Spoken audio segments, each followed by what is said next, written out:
Voilà, alors bonjour. Ici, on est au métro Michel Bizot sur l'avenue Doménil. Et si je fais cette vidéo maintenant, c'est parce que là, ils ont rouvert à la circulation, je vois, mais tout ce matin, on a été emmerdé par le marathon de Paris. Et regardez, j'ai pris un truc de la RATP, donc ça montre le marathon de Paris.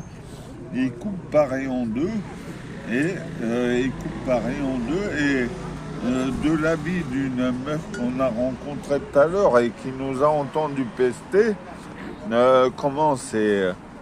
comment les Parisiens sont aussi emmerdés que nous, parce que vraiment ça les met dans la stupeur. C'est-à-dire que en fait, voilà, moi ça fait 5 jours que je suis ici, j'ai pas vu dans un arrêt de bus qui disait ouais, un marathon de Paris dimanche, prenez vos dispositions pour ça.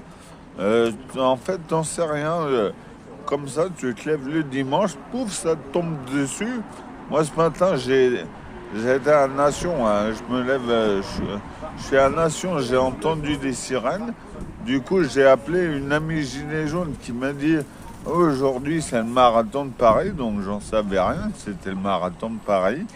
Mais heureusement qu'elle m'a dit ça. Enfin, non, pas heureusement, mais après, je me suis dit, ah ouais, mais si le marathon de Paris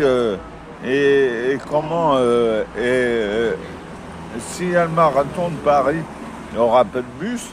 Alors je me suis dit, on va aller au tramway, comme ça on pourra bouger un peu. Le tramway est bloqué aussi.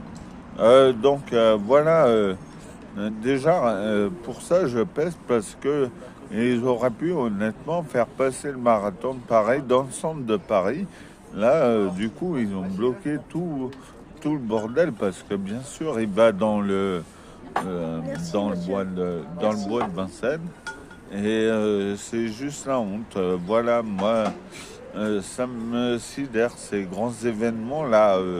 J'imagine qu'il y a eu QR code, l'inscription, parce que faut savoir que les mecs, ils ont dû payer tout ça pour avoir leur dossard. Donc en fait, ça draine des millions d'euros à travers les inscriptions. Et pour ça, finalement, le petit peuple de Paris qui vit sa vie comme d'habitude, il se retrouve emmerdé parce qu'il y a ça. Et même si tu sais pas, si tu viens de